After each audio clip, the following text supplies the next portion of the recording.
Buenas tardes a todas y todos los hermanos que se encuentran presentes en el Centro de Estudios Teosóficos Guadalajara, a todas y a todos aquellos que están conectados en este momento y se conectarán posteriormente a través del Zoom, a todas y a todos aquellos que nos verán en nuestras redes sociales, en nuestro canal de YouTube.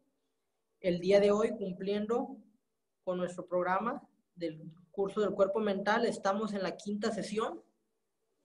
El día de hoy estudiaremos los capítulos 10, 11 y 12, denominados transferencia mental, inconsciente en el capítulo 10, en el capítulo 11, transferencia mental consciente y curación mental, y en el capítulo 12, centros mentales. Voy a dar inicio con la lectura, las 3 primeras hojas, y vamos a conceder el uso de la palabra a los hermanos que se encuentran en el centro de estudios y aquellos que están a través del Zoom para que también puedan participar. Dice así: transferencia mental inconsciente. En los capítulos 7 y 8 hemos tratado de la generación de ondas mentales y de formas de pensamiento, y hasta cierto punto de los efectos de las mismas en los demás. El último aspecto es de suficiente importancia como para merecer que lo tratemos con mayor extensión. Primeramente nos ocuparemos de la transferencia mental total o parcialmente inconsciente. En lo dicho, hemos visto claramente que la persona, donde quiera vaya, deja tras sí una estela de pensamientos. Al caminar por una calle, por ejemplo, estamos constantemente sumergidos en un mar de pensamientos de otras personas. La atmósfera toda está llena de ellos, vagos e indeterminados. Si uno deja su mente en blanco por un momento, esos pensamientos vagos, generados por otros, se deslizan por ella, haciendo en la mayoría de los casos muy poca impresión, pero algunas veces la afectan seriamente. Ocurre, sin embargo, que alguna idea trae la atención de la persona y se apodera de su mente. La persona la hace suya durante unos momentos, la fortalece en su propia fuerza y la lanza de nuevo para que afecte a otro. De consiguiente, el hombre no es responsable de su pensamiento que flote y penetre en su mente, porque puede no ser suyo, sino de algún otro. Es responsable, sin embargo, si lo acepta, si lo entretiene y luego lo envía fortalecido. Tal mezcla de pensamientos de diversas procedencias no tiene coherencia precisa, aunque cualquiera de ellos puede iniciar una serie de ideas asociadas y hacer que la mente piense por su propia cuenta. Si las personas examinaran la corriente de ideas que pasan por sus mentes, quedarían probablemente sorprendidas al descubrir que muchas fantasías inútiles y sin sentido entran y salen de su mente en corto tiempo. Ni la cuarta parte de ellas son pensamientos propios. En la mayoría de los casos son inútiles y, en general, de tendencia más dañina que buena.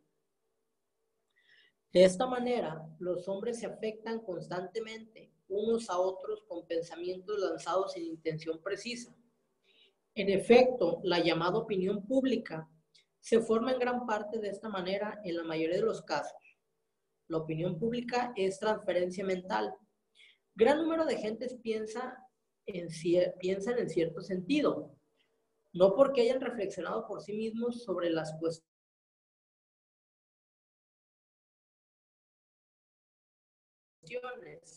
sino porque y arrastran a los demás. El pensamiento potente de un pensador de gran fuerza penetra en el mundo mental, donde lo captan las mentes receptivas, capaces de responder a él. Estas producen las vibraciones, refuerzan la idea y así contribuyen a afectar a otros. Las ideas toman así más y más fuerza y con el tiempo ejercen gran influencia sobre el gran número de personas.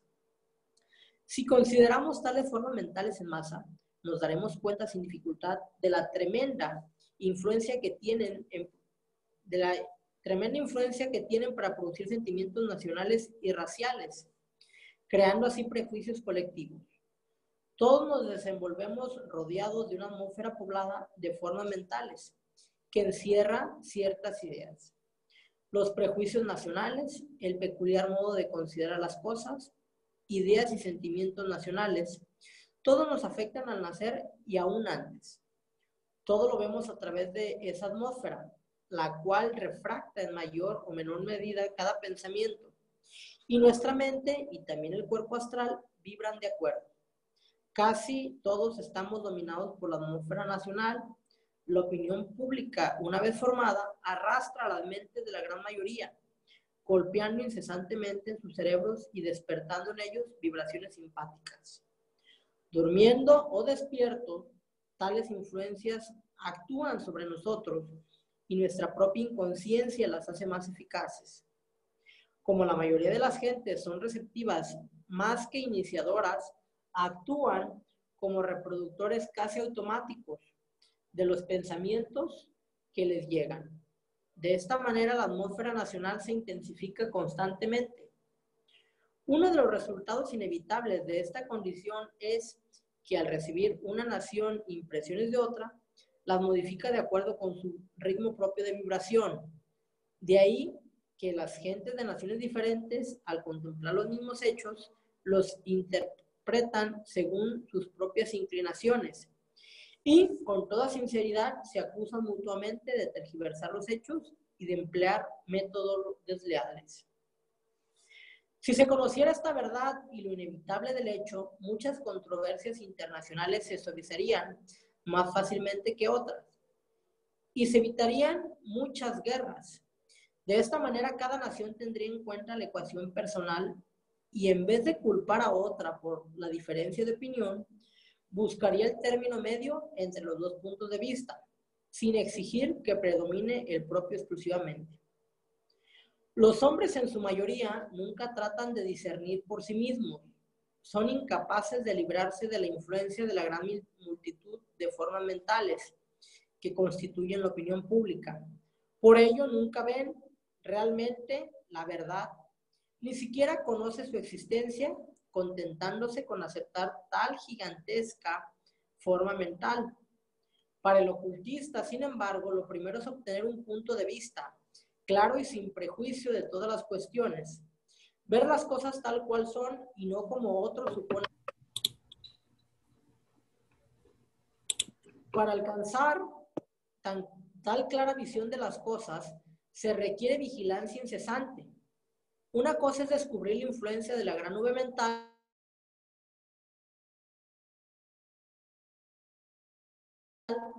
que se cierne y la presión de esta es constante y casi inconscientemente seremos de poca monta. Aunque nos mantengamos ajenos en cosas importantes, nacimos bajo tal influencia. Lo mismo que bajo la presión de la atmósfera y somos tan inconscientes de la una como de la otra.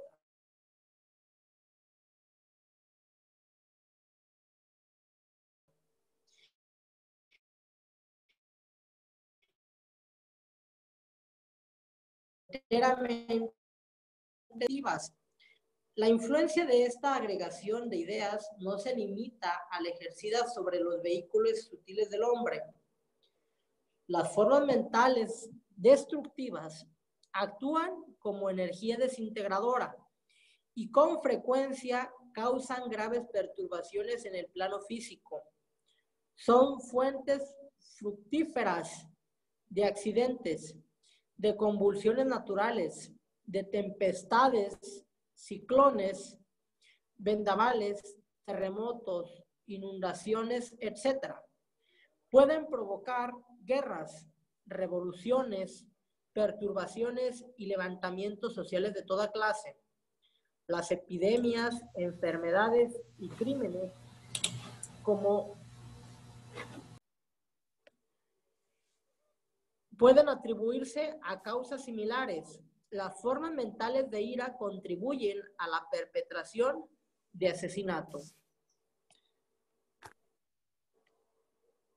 Vamos a concederte la palabra, mi hermano Hans, para que nos ayudes con la lectura de los siguientes 3 hojas, por favor.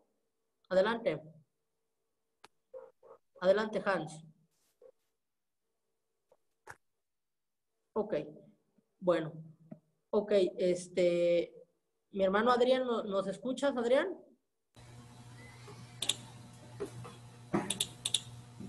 Ok, bueno, ok. Te vamos a conceder la palabra a mi hermano Ricardo aquí en el centro de estudios para que nos ayudes, por favor, con las siguientes 3 hojas, por favor.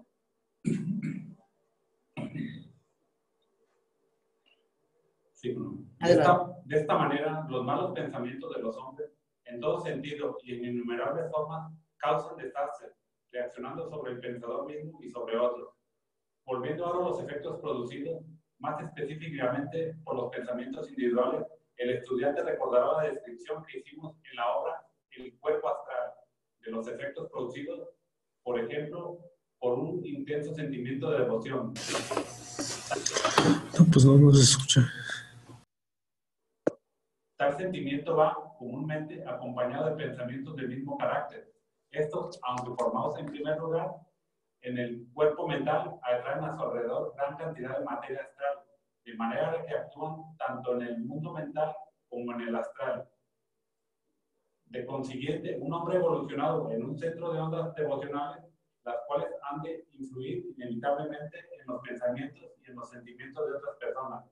Lo mismo ocurre, naturalmente, si se trata de efectos ira, depresión y toda clase de sentimientos. Otro ejemplo típico lo tenemos en las corrientes de pensamiento que fluyen de un conferenciante y en otras corrientes de comprensión y de apreciación que surgen de los oyentes y se unen a las del orador. Ocurre con frecuencia que la acción de las ideas del orador despiertan respuesta simpática en los cuerpos mentales de los oyentes, de manera que estos son capaces entonces de entender al orador. Más tarde, sin embargo, una vez el estímulo del último ha desaparecido, los oyentes se olvidan y no son capaces de comprender lo que antes les pareció tan claro. Por otra parte, el pensamiento de crítica origina un ritmo de vibración opuesta, quebrando la corriente y originando confusión. Se dice que quien haya visto este efecto difícilmente olvidará la lección objetiva. Al leer un libro, el pensamiento del lector puede atraer la atención del autor. Si éste se encuentra en cuerpo astral, ya sea durante el sueño o después de la muerte física, el autor atraído así al estudiante envuelve a este en su atmósfera tan potentemente como si se encontrara presente físicamente. De manera similar, el pensamiento del estudiante puede también atraer los pensamientos de otras personas que hayan estudiado el mismo tema. Un excelente ejemplo del efecto de los pensamientos de un desencarnado sobre los vivos ocurre cuando un individuo ajusticiado, digamos por asesinato, se venga instigando otros asesinatos. Esto explica, en efecto, los ciclos de crímenes de la misma clase que ocurren de tiempo en tiempo en las poblaciones. El efecto de los pensamientos es especialmente marcado sobre los niños, de la misma manera que el cuerpo físico del niño es plástico y fácilmente moldeable, los otros cuerpos astral y mental. El cuerpo mental del niño absorbe los pensamientos de otros, como una esponja absorbe el agua. Aunque sea demasiado joven para reproducirlos, en el momento la semilla dará frutos en su día. De ahí la enorme importancia de que el niño esté rodeado de una atmósfera noble y altruista. Para un clarividente es una visión terrible ver las bellas almas blancas y las auras infantiles manchadas, salpicadas y oscurecidas por los pensamientos egoístas, impuros y malignos de los adultos que le rodean. Solo el clarividente sabe en qué medida y cuán rápidamente mejorarían los caracteres infantiles si el carácter de los adultos fuere mejor.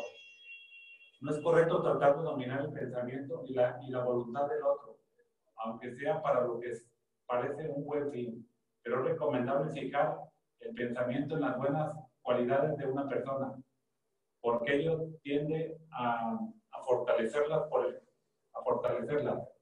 Por el contrario, entretenerse en pensar en los defectos y malas cualidades de una persona es fortalecer las tendencias indeseables y hasta producir en ellas malas cualidades que antes no existían o eran meros gérmenes latentes. Tomemos un ejemplo sencillo. Supongamos que un grupo de personas se entretienen murmurando y acusan a otra de ser celosa.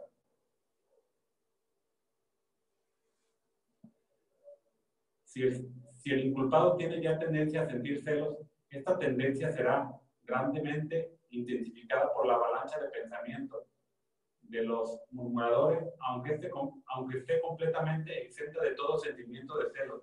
Quienes piensan y hablan de esa falta imaginaria hacen todo cuanto pueden para despertar en el individuo el mismo vicio sobre cuya existencia imaginaria se gozan tan cruelmente. El daño hecho por la murmuración y la maledicencia es casi inconmensurable. El estudiante ha de recordar la fuerte acusación lanzada contra tan destructiva práctica en halos de pies del maestro. A los pies del maestro. A los pies del maestro. A los pies del maestro. Una obra, a los pies del maestro. La posibilidad, o mejor, la inevitabilidad de afectar a otros en bien o en mal, con el poder del pensamiento, pone un tremendo instrumento en manos de quienes quieren manejarlo. Las imágenes astromentales, es decir, las formas de pensamiento en que interviene la emoción o el sentimiento, juegan parte considerable para crear vínculos kármicos con otras personas. Supongamos el caso extremo de un hombre que, al enviar pensamientos de odio y venganza, contribuye a formar en otro el impulso que lo lleva a cometer un asesinato. El creador de tal pensamiento queda necesariamente ligado por su karma al perpetrador del crimen, aunque nunca lo haya visto en el plano físico. La ignorancia o la falta de memoria no anulan la acción de la ley kármica. De consiguiente, el hombre habrá de cosechar las consecuencias de sus pensamientos y sentimientos, lo mismo que de sus acciones físicas. En general, las imágenes mentales creadas por el hombre influyen en gran parte en su medio ambiente futuro. De esta manera se forman los vínculos que atraen y unen a las personas para bien o para mal. En vidas posteriores nos atraen parientes, amigos y enemigos. Ponen en nuestro camino ayudas y entorpecimientos, personas que nos aman sin haber hecho nada en esta vida para merecerlo, o que nos odian, sin que tampoco hayamos dado en esta vida motivo para ello. Gracias, mi hermano. Vamos a concederte la palabra, mi hermano Cristóbal, para que nos ayudes con la lectura de las siguientes 3 hojas, por favor. De manera que nuestros pensamientos, por su acción directa sobre nosotros mismos, no solo producen nuestro carácter mental y moral, sino que además, por su efecto sobre los demás, contribuyen a determinar quiénes serán nuestros asociados humanos en el futuro. Uno puede naturalmente protegerse a sí mismo, en gran medida, contra las incursiones de formas mentales del exterior, construyendo a su alrededor una muralla a la sustancia del aura. La materia mental, según hemos visto, responde muy prontamente al impulso del pensamiento, y uno puede moldearla en la forma que quiera. Lo mismo se puede hacer con la materia astral, como explicó la obra El cuerpo astral. Sin embargo, utilizar una coraza para uno mismo es, hasta cierto punto, confesar la propia debilidad. La mejor protección es la buena voluntad radiante y la pureza, las cuales alejarán todo lo indeseable gracias a una potente corriente de amor. Las ocasiones en que puede ser necesaria una coraza para uno mismo son: 1, al internarse entre una multitud abigarrada. 2, en la meditación, la que trataremos en el capítulo 16, perdón. 3, al acercarse al sueño, de lo que trataremos en el capítulo 18. 4, bajo condiciones especiales, en que sin la ayuda de la coraza los pensamientos se introducirán solos, de los cuales nos ocuparemos en el capítulo 13. Una coraza, sin embargo, tiene aplicaciones precisas para ayudar a otros. Los auxiliares invisibles la encuentran de gran utilidad para ayudar a quienes todavía no tienen fuerza para protegerse a sí mismos, sea contra ataques directos o intencionados de fuera, o contra los pensamientos errantes que revolotean constantemente en sus cabezas. Al parecer, no hay duda de que los animales que viven en un mundo de emoción poseen la facultad telepática de enviar a otros de su especie impulsos emocionales a distancia. En efecto, William J. Long, en su fascinante libro How Animals Talk, Cómo hablan los animales, declara que hay razón para creer que este método de comunicación silenciosa es el lenguaje común a todo reino animal. Este simpatizante agudo observador de la vida animal da numerosos ejemplos. Un perro prediguero de nombre Don Parecía saber siempre cuándo su amo volvía a su casa, aún en horas extraordinarias e inesperadas. Sabía también cuándo era sábado o día de fiesta, y cuando su amo pensaba llevarlo al bosque. Otro perro llamado Watch se observó que salía a recibir a su amo, siempre a horas diferentes. Pocos momentos después que el amo salía del lugar de su trabajo, distante a 3 o 4 millas de su casa, guiando un cochecillo tirado por un caballo. Entre este y el perro se había establecido una firme amistad. Todo jinete conoce la facilidad que se comunica su temor o nerviosidad del caballo que monta. Se ha observado que si un cachorro de lobo se aleja de la madre, esta en vez de perseguirlo se queda quieta, levanta la cabeza y mira fijamente en dirección al cachorro. Esta vacila, se para y vuelve corriendo a la madre. La zorra parece tener su familia bajo protección, perfecto dominio. En todo momento, sí, un gruñido, una mirada fija, y los cachorros cesan instantáneamente en sus juegos. Se meten en la madriguera y esperan a que la madre vuelva a su casa. Se conoce el caso de un lobo herido que, después de permanecer solo durante varios días, recorrió una distancia de 8 a 10 millas hasta dar con el cuerpo de un animal que la manada había matado entre tanto. Fue directamente sin haber una huella que lo guiara. El capitán de nombre Rule ha observado que después de arponear a un cachalote, todos los de la misma especie en 10 millas a la redonda voltean las colas como si también hubieran sido arponeadas. Ciertas aves silvestres parecen en un corral en el momento en que están alimentando a otras aves, pero nunca a otras horas. Muchos cazadores han observado que, si salen sin escopeta o sin intención de matar, frecuentemente encuentran muchos animales silvestres a los que se puede acercar. Pero si van armados con la intención de cazar, los animales aparecen inquietos, sospechosos y no se aproximan.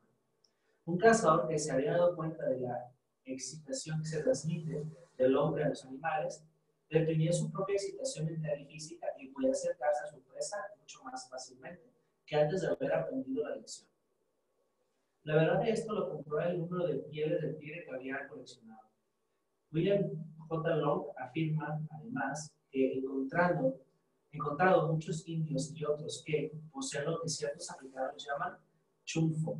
Es como un sentido aparte, que advierte el peligro cercano a aves en circunstancias en que no hay posibilidad de distinguirlo por medio de los sentidos normales. Okay. A veces por circunstancias.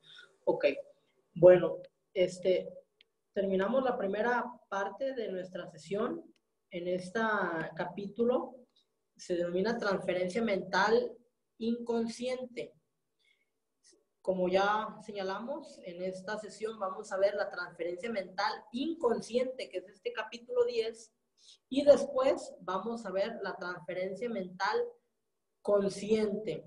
Por eso aquí nos ha dado varios ejemplos el autor de esa transferencia mental.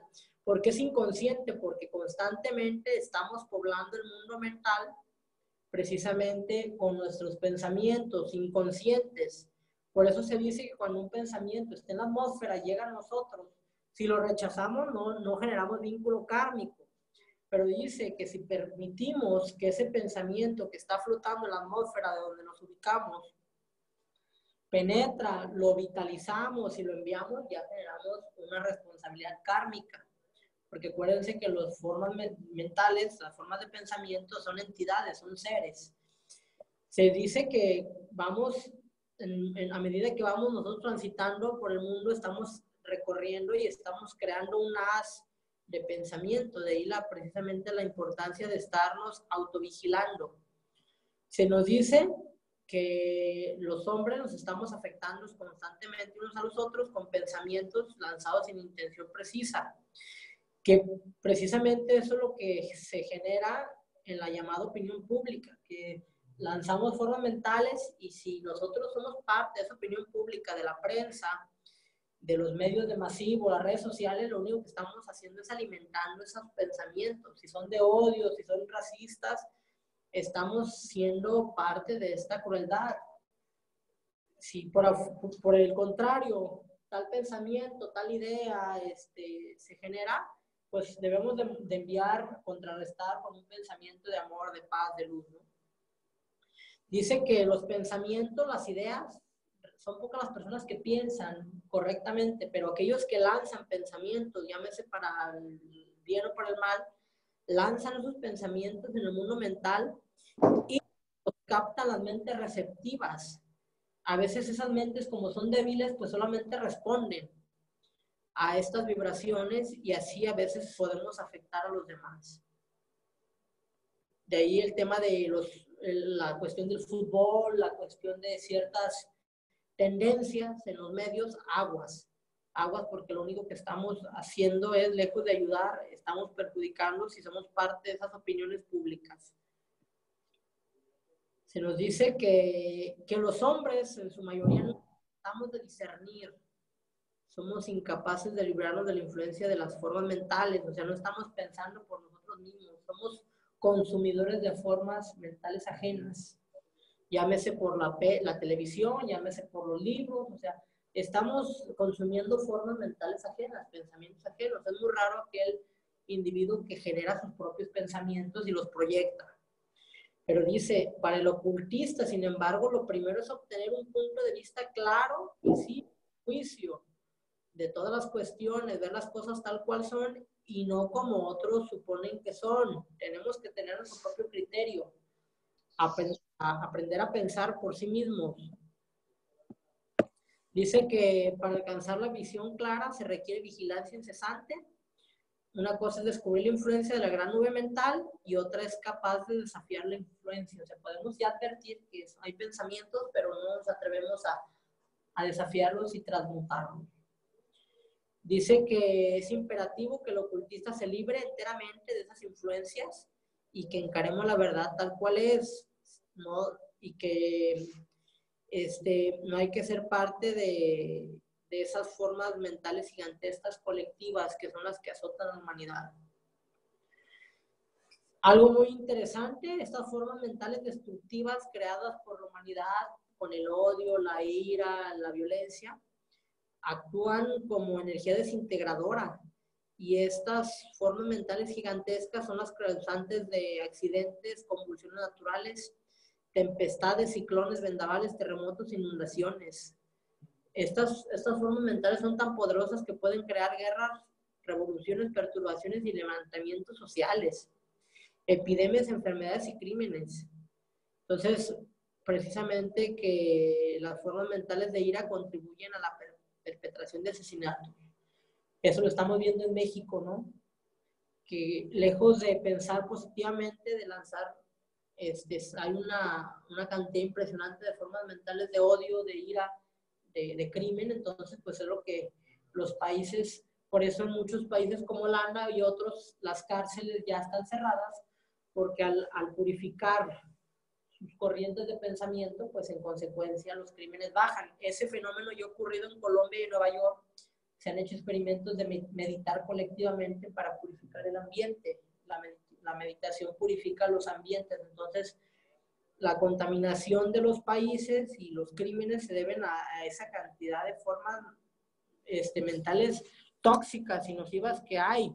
Igual en ciudades, porque hay ciudades más pacíficas, porque hay ciudades más violentas. Depende por la cantidad de logias y centros de estudios y lugares donde se hagan esos trabajos para intentar purificar y limpiar los ambientes. Ok, se dice que muchos de estos efectos ya los vimos en la obra del cuerpo astral, las emociones. Vale la pena volver a checar esa obra. Se nos dice, por último, que al leer un libro, el pensamiento del lector puede atraer la atención del autor. Si está en el cuerpo astral o en el sueño, o si está incluso desencarnado, podemos vincularnos nosotros, por ejemplo, ahorita con Arthur Powell, él ya está desencarnado. Sin embargo, al nosotros leer su libro, él se puede vincular con nosotros y disiparnos en nuestras dudas.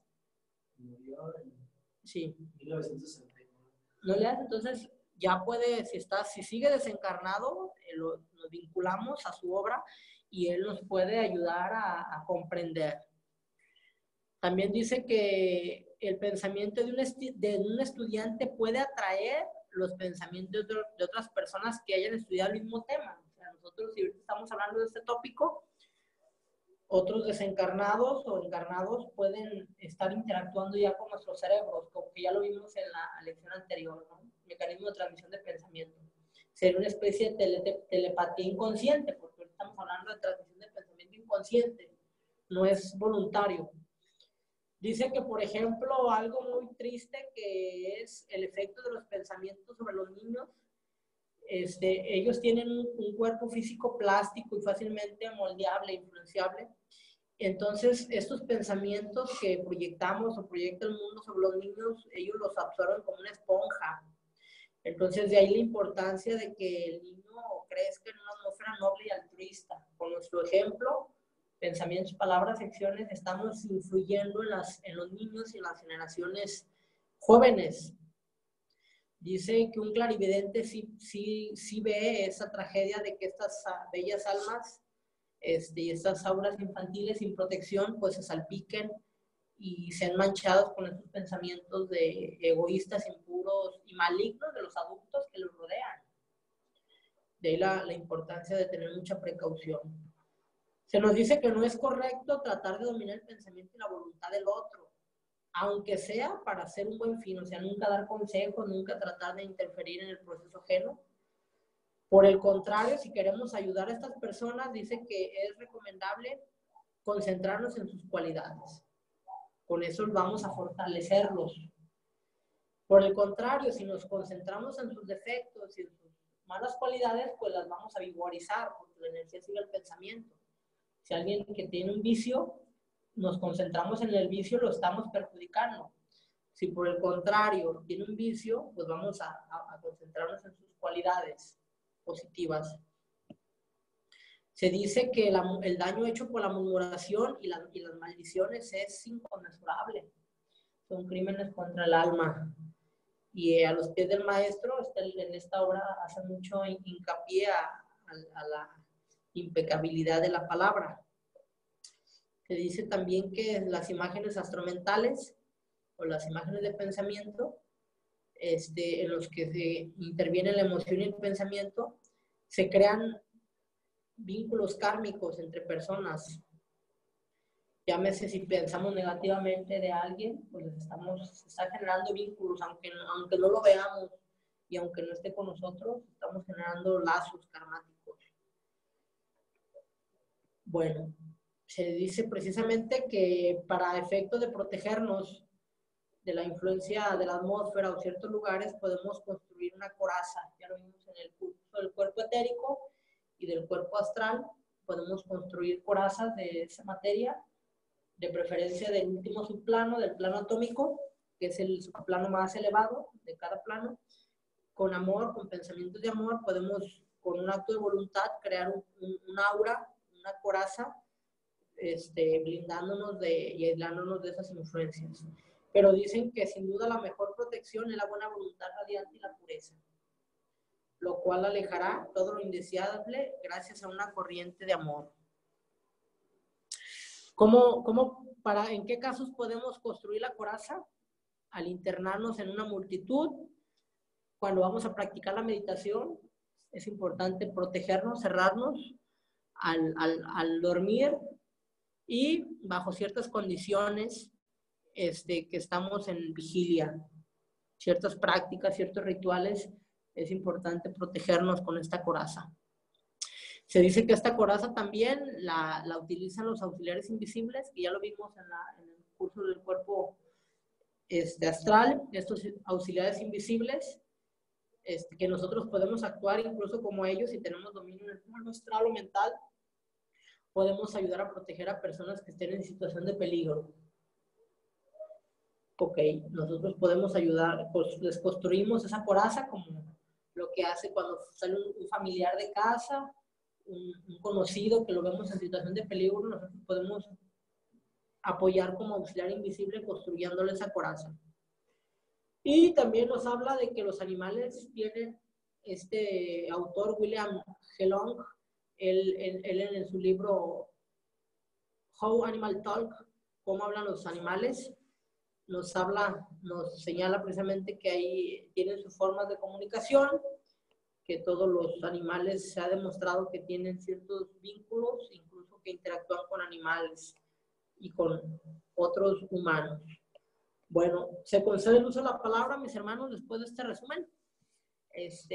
Por si quieren hablar algo acerca de la transferencia mental inconsciente. Se concede el uso de la palabra para mis hermanos del Zoom y para los hermanos que están aquí. Adelante, mis hermanos. Tienen el uso de la palabra. ¿Alguien que quiera manifestarse algo? Tienen el uso de la palabra, mis hermanos. Adelante.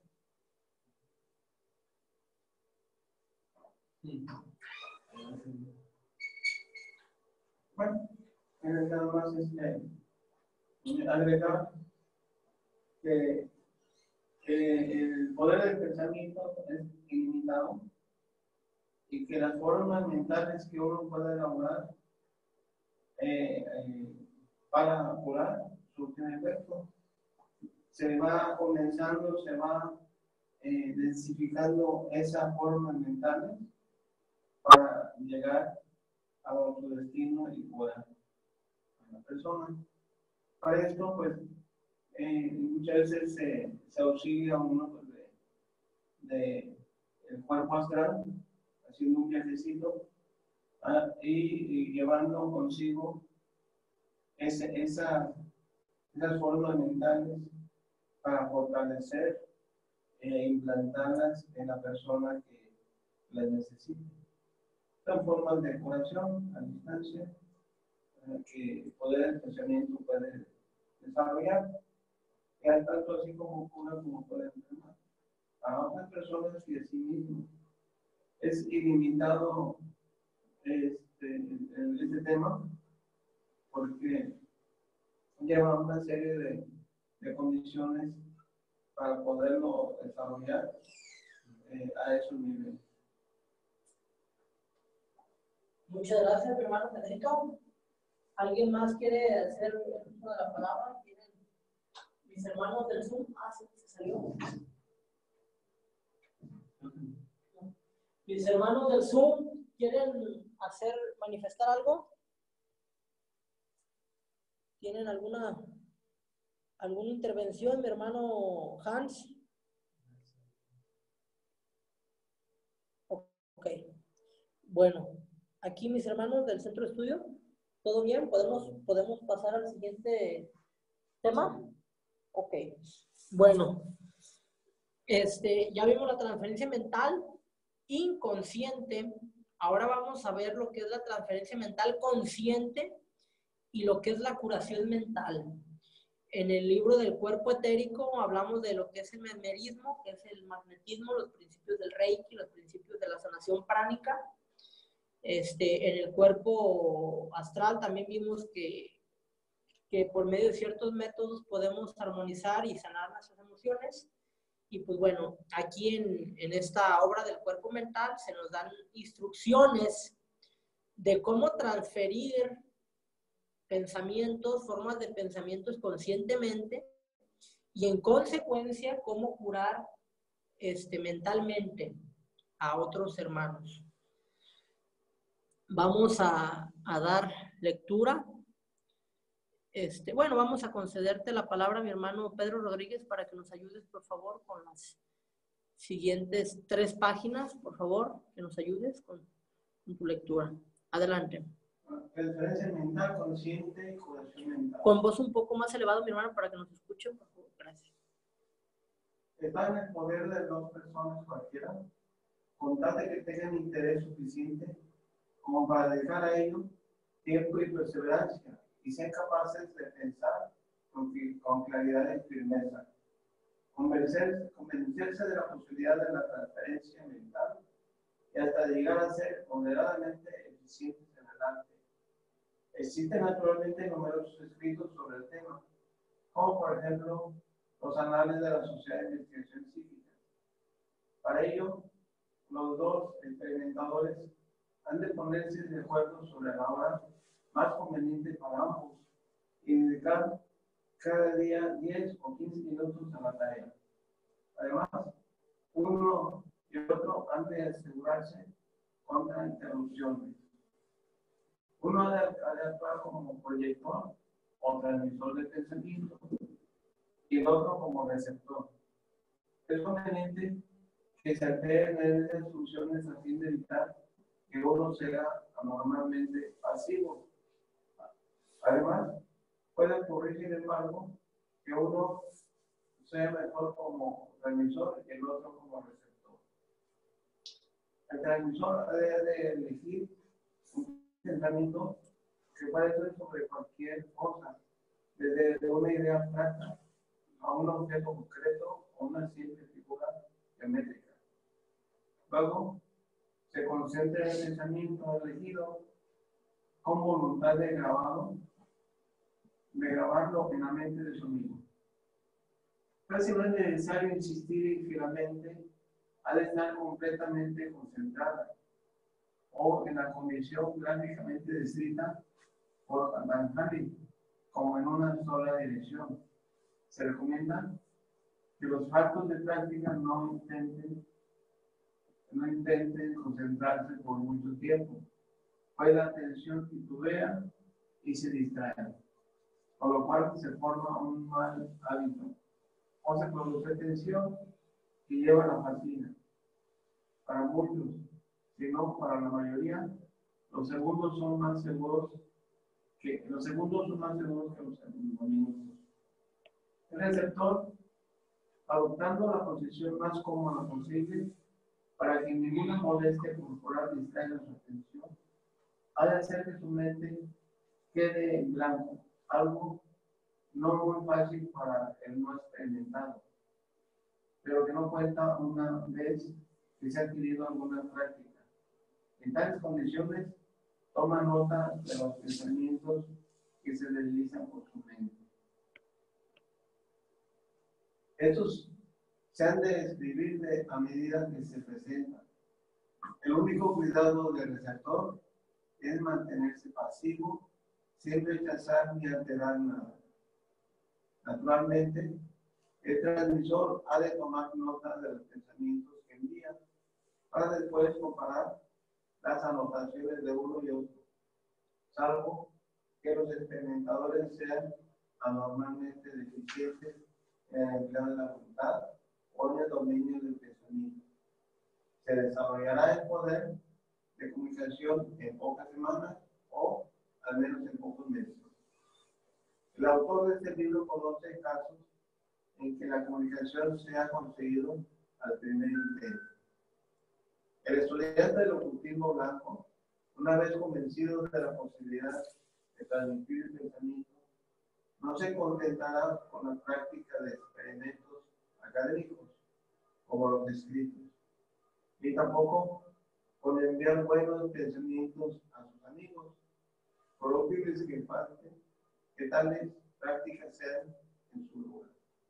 Pues puede utilizar su poder mental para cosas más grandes y útiles. Tomemos un ejemplo práctico.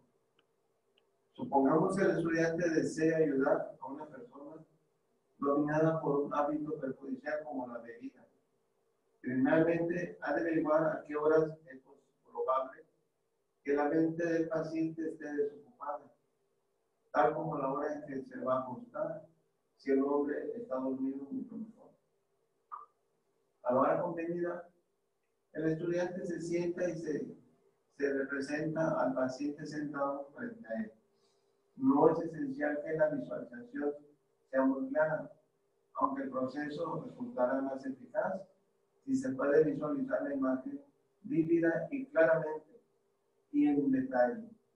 Si el paciente está dormido, será atraído a la persona que piensa en él y se animará a la imagen que del mismo se haya formado. Entonces el estudiante, con la mente plenamente concentrada, fija su atención en la imagen y dirige a ella los pensamientos que desea grabar en la mente del paciente. Ha de presentar sus ideas como imágenes mentales precisas, lo mismo que haría si expresara sus argumentos de palabras.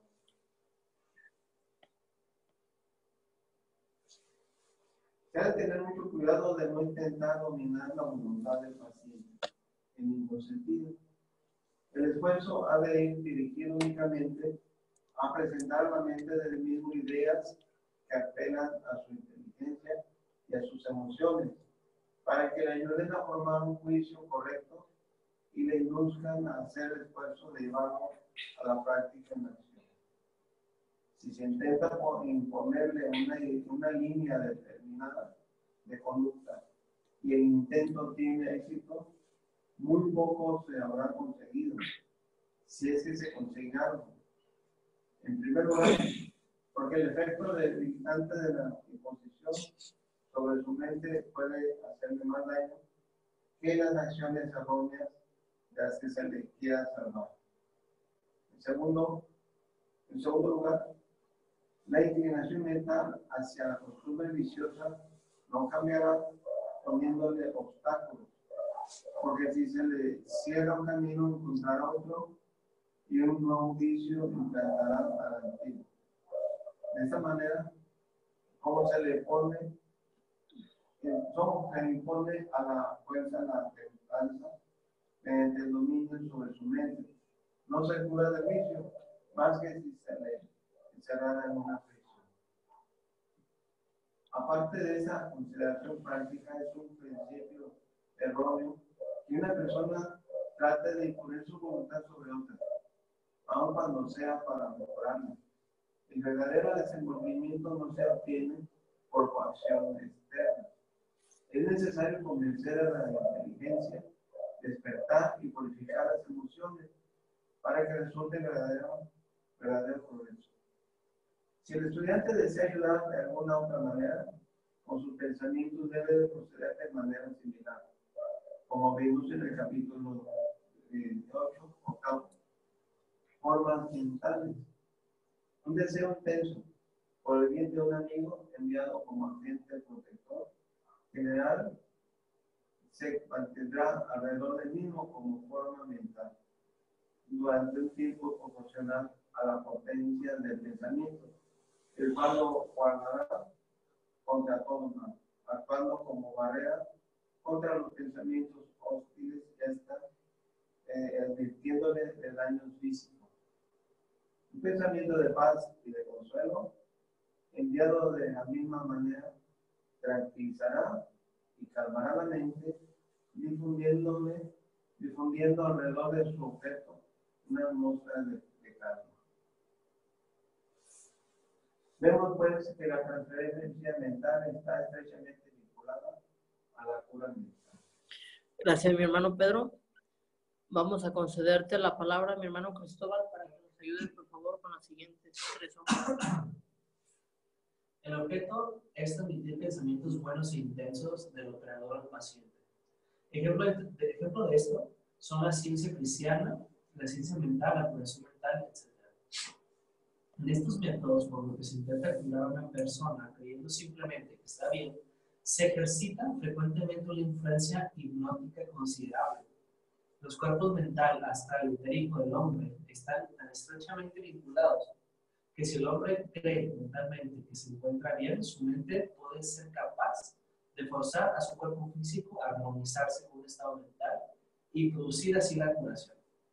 Elena Petrovna Blavatsky consideraba legítimo y hasta inteligente el uso del hipnotismo para curar a una persona de embriaguez, siempre que el operador supiera lo bastante para poder romper el hábito y libertar la voluntad del paciente, de manera que él mismo se opusiera al vicio de la embriaguez.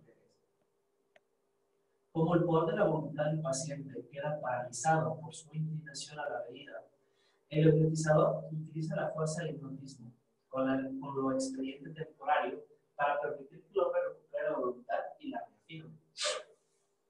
Las enfermedades nerviosas ceden prontamente al poder de la voluntad, por cuanto el sistema nervioso ha sido formado para expresar poderes espirituales en el plano físico. Esto tiene resultados más rápidos cuando se trabaja primeramente sobre el sistema simpático. Por este es el más directamente relacionado al aspecto de la voluntad de forma y deseo. El sistema cerebroespinal está relacionado más directamente con el aspecto del conocimiento de la voluntad pura. Otro método de curar requiere que el operador descubra primeramente y con exactitud ¿Cuál es la dolencia? O imaginarse el órgano enfermo y luego imaginárselo tal como debería estar. A la forma mental creada de esta manera, el operador agrega materia extraña. Luego, por la fuerza del magnetismo, la densifica más agregando materia etérica. Finalmente, añade los materiales más densos de gases, líquidos y sólidos, utilizando los materiales disponibles en el cuerpo del paciente, supliendo del exterior cualquier deficiencia. Es claro que este método exige que se conozca algo, por lo menos de anatomía y fisiología.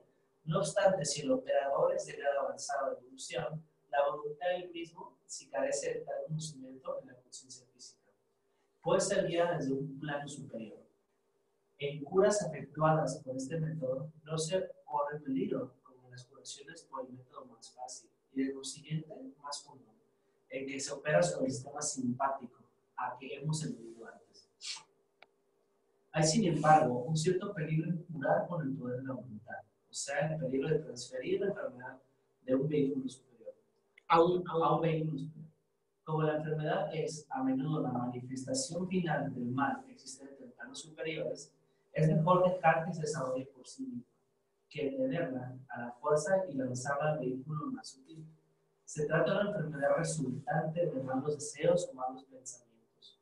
Los medios físicos de curación son preferibles a los mentales, porque los medios físicos no pueden transferir la dolencia al plano superior, como puede ocurrir si se emplean medios mentales. De ahí que el mesmerismo, por ser un medio físico, sea un proceso adecuado. ¿Ves el capítulo 18? Mesmerismo de la obra El doble entérico. Un verdadero método de curar es hacer que los cuerpos astral y mental armonicen perfectamente. Pero este método es mucho más fácil y no es más difícil, y no es tan rápido como el método de la voluntad. La pureza de emociones y de mente significa salud física, de manera que una persona cuya mente sea perfectamente pura y equilibrada no generará nuevas dolencias corporales, aunque tenga algún karma no agotado. Hasta puede cargar con algunas desarmonías causadas por otros. Como es natural, existen otros métodos de emplear el poder del pensamiento para curar, puesto que la mente es el único poder creador en el universo, divino en el cosmos, humano en el hombre. De la misma manera que la mente puede crear, puede restablecer. Donde hay algún daño, la mente puede dirigir sus fuerzas para eliminar el daño. De paso, haremos notar que el poder de la ofuscación es simplemente el poder de crear una imagen mental fuerte y precisa y proyectar a la mente de otro. La ayuda que con frecuencia se presta a otro, como la oración, es, en buena parte, del carácter descrito. La frecuente efectividad de la oración, comparada con la de los buenos deseos ordinarios, se puede atribuir a la mayor concentración e intensidad que el creyente piadoso pone en su plegaria. La concentración e intensidad similares, sin empleo de la oración, producirá resultados también similares. El estudiante debe tener en cuenta que hablamos de los efectos de la oración, producidos por el poder del pensamiento del que ora.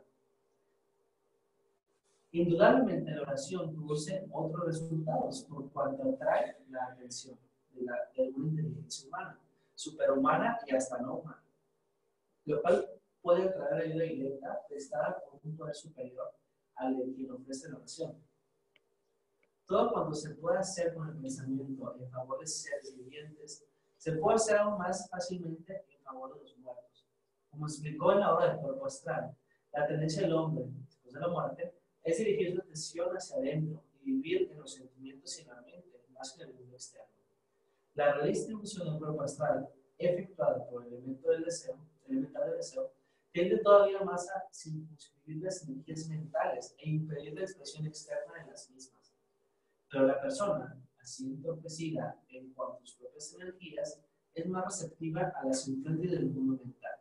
De consiguiente, puede ser ayudada, alentada y aconsejada de manera más efectiva que cuando estaba en la tierra. En la vida después de la muerte, un pensamiento amoroso es tan palpable en los sentidos como lo es aquí una palabra amable o una tierna caricia. De consiguiente, todos cuantos pasan al otro mundo deberían ir seguidos por pensamientos de amor y de paz, y por la aspiración de que avancen rápidamente en su tránsito. Son demasiados los que permanecen en el estado intermedio más tiempo del que deberían, por no tener amigos capaces de ayudarlos desde este lado.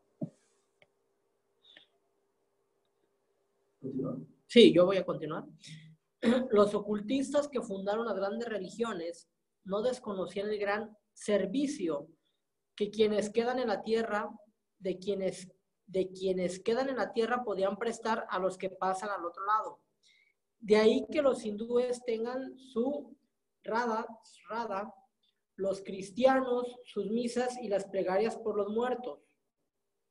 Similarmente, es posible la transferencia mental en sentido contrario, es decir, que los desencarnados a los que se encuentran vivos físicamente. Así, por ejemplo, el intenso pensamiento de un orador sobre un tema determinado puede atraer la atención de entidades desencarnadas interesadas en el mismo tema. En efecto, en un auditorio hay frecuentemente mayor número de gente en cuerpo astral que en cuerpo físico. En algún caso, uno de tales visitantes puede saber sobre el tema más que el mismo orador. En tal caso, puede ayudarle con sugestiones o ilustraciones. Si el orador es clarividente, puede ver a quien le ayuda. Entonces, las nuevas ideas se materializarán en materia más sutil delante de él. Si no es clarividente, su auxiliador grabará las ideas en el cerebro del orador, en cuyo caso éste puede suponer que le pertenecen. Esta clase de ayuda es la que prestan a veces los auxiliares invisibles. Es bien conocido el poder del pensamiento combinado de un grupo de personas, empleado deliberadamente con cierto objeto. Ello es bien sabido, tanto por los ocultistas como por otros, si saben algo de la ciencia más profunda de la mente. Así, en ciertas partes de la cristiandad es costumbre preparar el envío de una misión evangelizadora a un distrito determinado, meditando en forma sostenida y definida. De esta manera se crea en la sección indicada una atmósfera mental altamente favorable para la difusión de las enseñanzas pertinentes y se preparan cerebros receptivos a la instrucción que se les va a ofrecer. Las órdenes contemplativas de la Iglesia Católica Romana realizan trabajo muy útil y bueno con el pensamiento, lo mismo que los reclusos de los credos hindú y budista. En efecto, cuando una inteligencia pura y buena se propone trabajar en la ayuda del mundo, enviando pensamientos nobles y elevados, realiza un servicio bien definido en favor del hombre. El pensador en su soledad se convierte así en uno de los mejoradores del mundo. Otro ejemplo que podemos clasificar como en parte consciente y en parte inconsciente de la manera como la atmósfera mental de una persona puede afectar poderosamente a otra es la asociación de un pupilo o discípulo con un instructor espiritual. Esto se comprende bien en Oriente, donde se reconoce que la parte más importante y eficaz de la preparación de un discípulo es que viva constantemente en presencia de su instructor y se bañe en el aura de éste. Los diversos vehículos del instructor vibran todos con un ritmo constante y potente, a compás superior y más regular que los del pupilo, aunque éste lo alcance solo durante unos pocos momentos. Pero la presión constante de las ondas mentales más potentes del instructor elevan gradualmente la del pupilo al mismo tono. Podemos citar la analogía del entrenamiento musical. Una persona que ha desarrollado poco su oído musical encuentra difícil cantar solo a compás, pero si canta con otro de voz más potente y perfectamente entrenada, la tarea resulta más fácil. El punto importante es que la nota dominante del instructor resuena constantemente, de manera que la acción de la misma afecta al pupilo día y noche, sin necesidad de que ni uno ni otro piensen especialmente en ello. De esta manera es mucho más fácil que los vehículos sutiles de los pupilos se desarrollen en la debida dirección. Ningún hombre ordinario, actuando automáticamente y sin intención, puede ejercitar ni siquiera una centésima parte de la influencia cuidadosamente dirigida de un instructor espiritual. No obstante, un grupo puede, hasta cierto punto, compensar la falta de poder individual, de manera que la incesante, aunque no conocida presión ejercida sobre nosotros por las opiniones y sentimientos de nuestros asociados, nos lleva frecuentemente a absorber, sin darnos cuenta, muchos de sus prejuicios, como vimos en el capítulo anterior al tratar de la influencia mental, racial y nacional. Como el discípulo aceptado de un maestro está íntimamente en contacto con el pensamiento de éste, puede entrenarse para captar las ideas del mismo sobre una cuestión determinada. De esta manera evita con frecuencia cometer errores. El maestro, por su parte, puede enviar al discípulo un pensamiento, sea como sugestión o como mensaje. Si, por ejemplo, el discípulo está escribiendo una carta o dando una conferencia, el maestro lo sabe subconscientemente y puede en cualquier momento enviar a la mente del discípulo una frase para incluir en la carta o para utilizarla en la conferencia. Al principio el discípulo no se da cuenta de ello y supone que las ideas han surgido espontáneamente en su propia mente, pero muy pronto aprende a reconocer el pensamiento del maestro. En efecto, es muy conveniente que aprenda a reconocerlo, porque en el plano astral y en el mental hay muchas entidades que con las mejores intenciones y de la manera más amistosa están siempre bien dispuestos a hacer sugestiones similares, por lo que es conveniente que el discípulo aprenda a distinguir de quién y de dónde vienen. ¿Qué les pareció esta segunda parte del curso denominada transferencia mental consciente y la curación mental? ¿Alguien que quiera hacer el uso de la palabra? Adelante, Pedrito. Yo difiero de Madame Blavatsky Sí. en cuanto a la curación mediante la hipnosis. Porque la persona que está padeciendo esa enfermedad, en otra encarnación la retoma. ¿Por qué? Porque no está haciendo con su voluntad. En la hipnosis, aunque uno le disponga a una sesión de hipnosis, aunque esté uno dispuesto a hacerlo, de todos modos, la influencia magnética, la influencia de la persuasión, de la sugestión, de la magnetización y de otros pasos que se dan en la hipnosis, no es otra cosa que imponer. Entonces, difiero yo de Madame Blavatsky. Ahí decía que no quitarle el vicio a la fuerza, sino que más bien ayudar, así como tú decías, como el trabajo de Maracames, ok, no te voy a quitar la piedra, te voy a ayudar a que desarrolle la voluntad. Más bien ahí es lo que se refería, no que Madame Blavatsky sugería que con la hipnosis quitar los vicios, como la embriaguez, decía que ayudar dentro de lo que es dado y posible para no incurrir en efectos kármicos, reforzar la voluntad del paciente, ¿no? O sea, ayudarle a que Atma, que es la voluntad espiritual, se manifieste en ese individuo, ¿no? Pero sí, o sea, ahí pareciera como que si Blavatsky ella estuviera señalando que sí, ¿no? Puedes hipnotizar para quitar la embriaguez, no. Más adelantito nos dice, mira, Pedrito, eso que tú decías, ahorita vamos a ver, aquí, dice, H.P. Blavatsky dice, considera legítimo y hasta inteligente. Dice, el uso del hipnotismo para curar a una persona de embriaguez, siempre que el operador supiera lo bastante para poder romper el hábito y libertar la voluntad del paciente, de manera que él mismo se pusiera al vicio de la embriaguez. O sea, no es que el hipnotista, a mí me decía un hermano que es hipnotista de aquí del grupo, no, yo te quito la escasez, yo te quito la fumada, no es eso. Aquí lo que nos está diciendo es que lo que Blavatsky sugería, que por medio de la hipnosis podemos ayudar a que esa persona rompa el hábito por sí mismo y él mismo se ponga la embriaguez, no que yo le quite la embriaguez con la hipnosis. Aquí nos dice que le vamos a dar fuerza. Es como si tú le echas a alguien ganas, échale ganas, amigo, tú puedes. No es lo mismo eso a que tú digas, órale, ya, te curé, no. O sea, significa que le vamos a ayudar. Pero siempre, dice, siempre la voluntad del individuo es lo más importante. Esa es la primera cualidad de la mónada, la voluntad.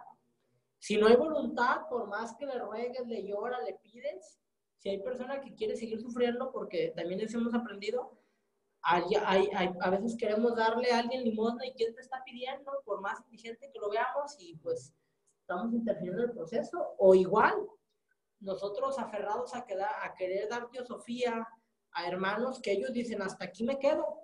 Ah, bueno, hasta ahí te quedas, pues adelante. Y nosotros podríamos decir, oye, ya te inscribiste el curso, oye, ya tienes mucho tiempo de miembro, oye, ¿no? Tenemos que respetar ese proceso y si hay un hermano que dice, hasta aquí me quedo, hasta ahí, tenemos que respetar esa voluntad.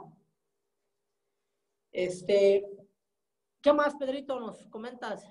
Sí, de esta forma es viable, es legítimo el de fortalecer la voluntad, porque si hay que dominar esa voluntad, hay que manejarla, existe la mano, ¿verdad? Digo, por lo que como es artificioso, pues el enfermo volverá otra vez al vicio. Y no nomás de la bebida, sino de alguna otra enfermedad que padezca. Pero sí, esto es lícito de fortalecer esa voluntad y dejar que él mismo de esa voluntad, él mismo recupera la salud. Así es. Algo más, Pedrito, de la curación. ¿Qué te pareció la curación mental? Nos dio varias técnicas, ¿eh? Sí, a mí me gustó mucho cómo amalgamar formas mentales de curación, de fortalecer el cuerpo astral y mandarle a ese cuerpo astral pensamientos para fortalecerlo de la persona que está enferma.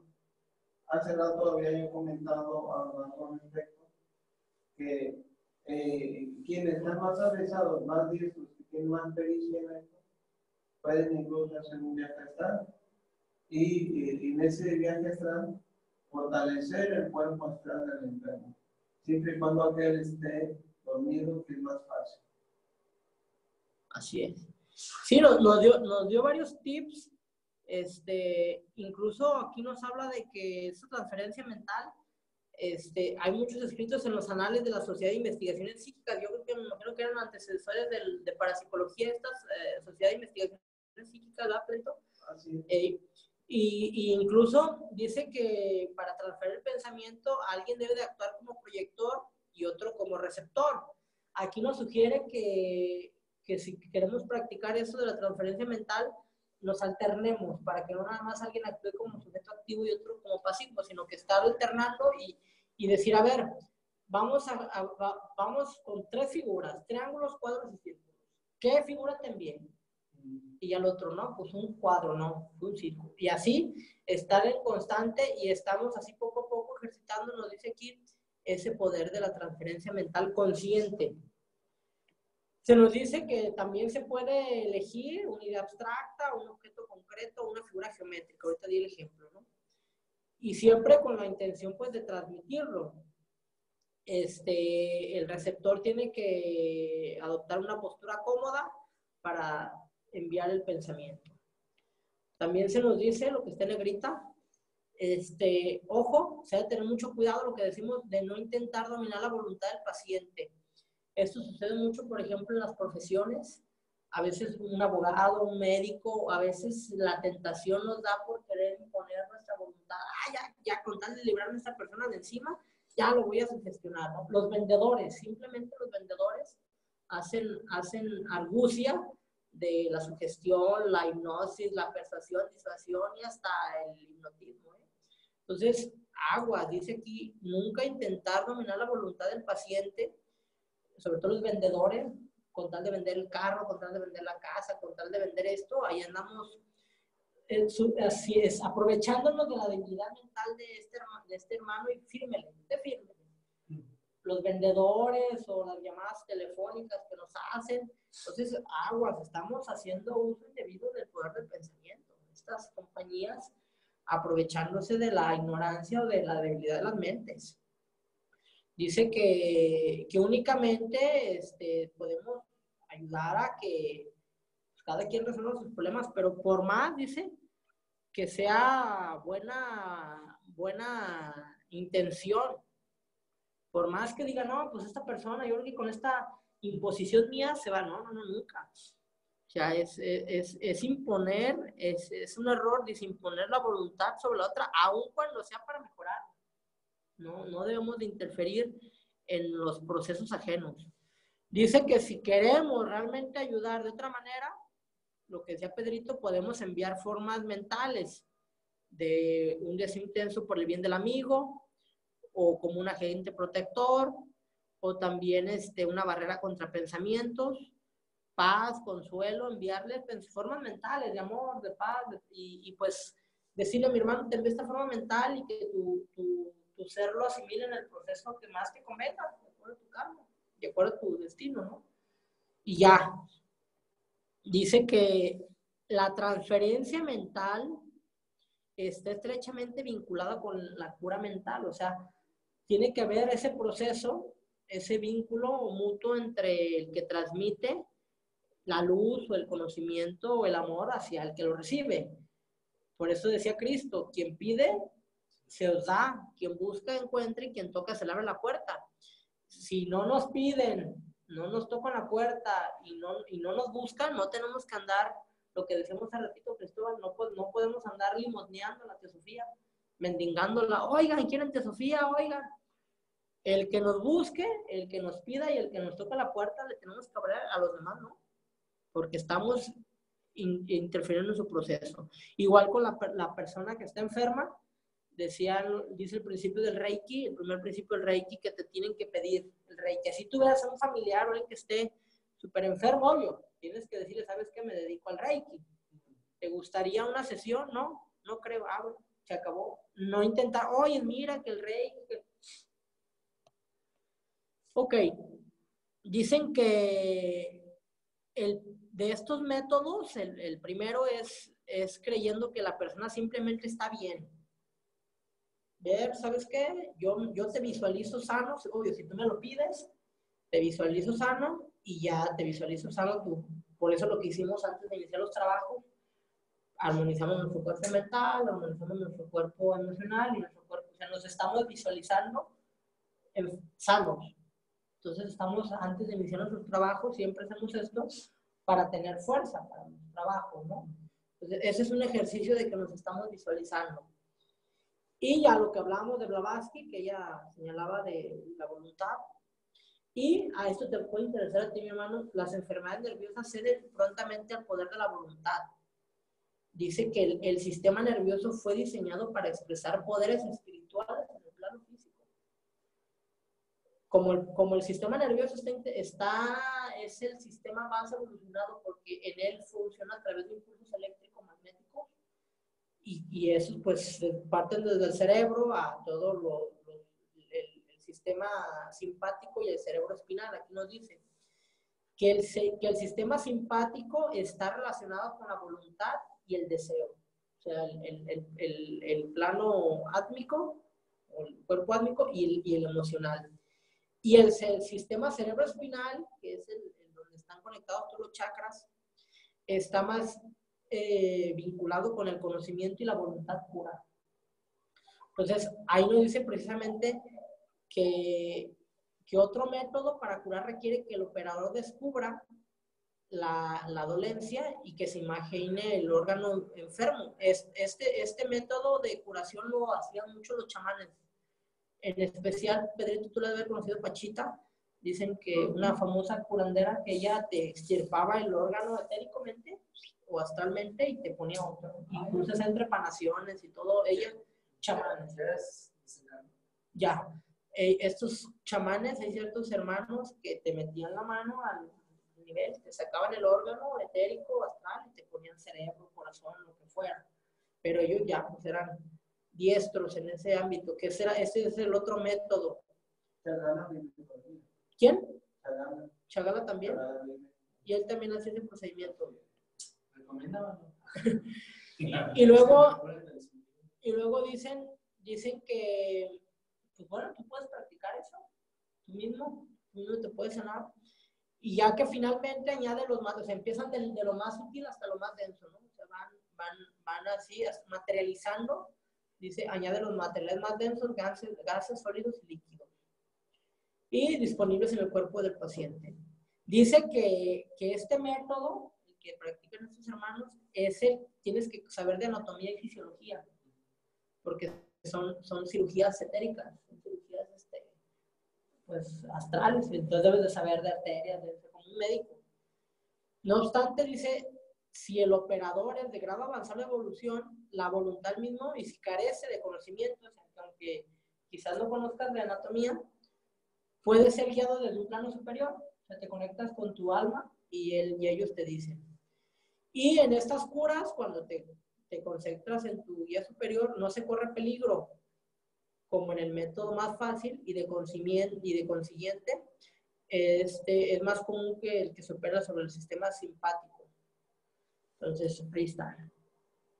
Bueno, vemos que también en ciertos casos que ya la enfermedad es física, que no es de los vehículos sutiles, dice que se corre el riesgo de que si queremos hacer una operación psíquica, y si es un problema ya muy arraigado en el cuerpo físico, que mejor sugieren el mesmerismo, porque es un medio físico y no se transfiere la enfermedad de un cuerpo a otro, o sea, del etérico al astral o del astral al mental, sino que si vemos que ya es un tema, una enfermedad terminal, algo muy grave, físico, que ya está muy arraigado al cuerpo físico, pues bueno, ahí sugiere el mesmerismo, y para tal efecto nos remite al capítulo 18 de la obra del cuerpo etérico. Bueno, lo que hablamos hace ratito, un verdadero método de curar es hacer que los cuerpos astral y mental se armonicen perfectamente, lo que hicimos al principio, ¿no? Armonizamos nuestro cuerpo mental, nuestro cuerpo emocional y nuestro cuerpo físico. Y no es tan rápido, dice, como en el método de la voluntad, o sea, no es tan rápido, pero la pureza de emociones y mente se reflejan en el cuerpo físico, o sea, como un ejercicio diario, al amanecer y al anochecer, podemos armonizar nuestro cuerpo astral, mental, nuestro cuerpo astral, nuestro cuerpo etérico y el físico. Entonces, es como si nos armonizáramos. Por eso les pasamos el diapasón, las esencias, antes de iniciar aquí, para estar en armonía. Ok.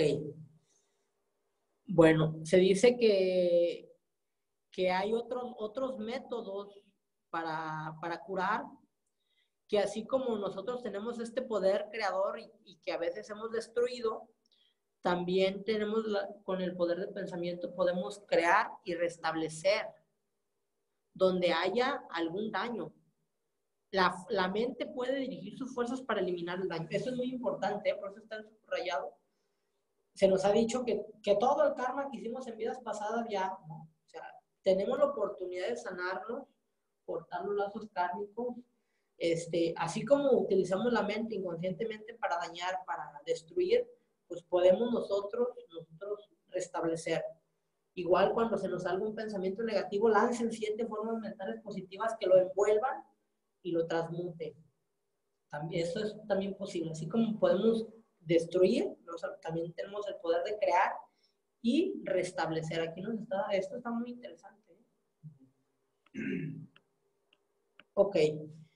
También nos dicen que en la vida después de la muerte, no porque esté un desencarnado ya, no va a sentir, ¿no? Al revés. Por eso la importancia de seguir enviándole a nuestros familiares, a nuestros hermanos desencarnados, mandarles pensamientos de amor para su tránsito. Dicen que los ocultistas que fundaron las grandes religiones, por eso ellos tienen sus rituales y sus misas y sus oraciones para los difuntos. Y también dicen que los desencarnados nos pueden ayudar. muchos de nuestros hermanos teósofos que ya están descansando vienen y se presentan aquí y nos dicen que incluso, por ejemplo, en el caso de una conferencia, pues a mí me están ahorita seres angélicos de elementales y teósofos desencarnados, me están iluminando. Si soy clarividente, los veo, si no, empiezan a proyectar sobre mi cerebro ciertas ideas para que yo ayude a la exposición. Y que esto mismo ocurre con los auxiliares invisibles. Alguien que esté en Australia y tiene esa cualidad de transportarse o de influir, sabe que yo voy a dar una conferencia en Nueva York, pues él como auxiliar invisible está a un lado mío y me está proyectando imágenes y formas mentales para que yo... Y de igual forma, los escritores de libros, la mayor parte de las obras del ocultismo, maestros espirituales o discípulos avanzados, imprimen sus ideas en los cerebros de los escritores y ellos plasman sus ideas en los libros o en una conferencia. Ok, dice que algo de lo que también podemos hacer como servicio a la humanidad es enviar al mundo, enviando pensamientos nobles y elevados. Se realiza un servicio bien definido al hombre y el pensador en su soledad, aunque tú estés en tu casa, se convierte en un mejorador del mundo. O sea, la importancia de siempre esos pensamientos y lo que hacemos cada mes aquí en la meditación de Plenilunio es un servicio a la humanidad. Ok. Dicen que otro ejemplo de la transferencia consciente y que es lo que ha ayudado mucho al desarrollo de discípulos y pupilos es estar en presencia del aura del maestro.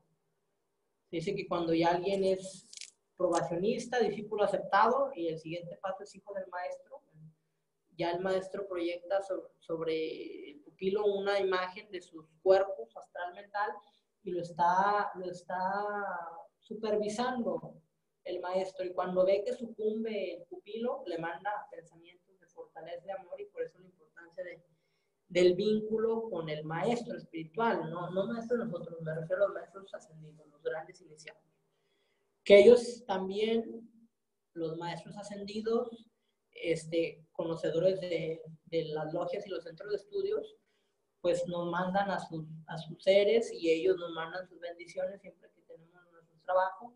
De ahí la importancia que también nosotros, cuando venimos aquí, pues nos vemos beneficiados de las bendiciones de todos los grandes seres, como este lugar que ya está consagrado.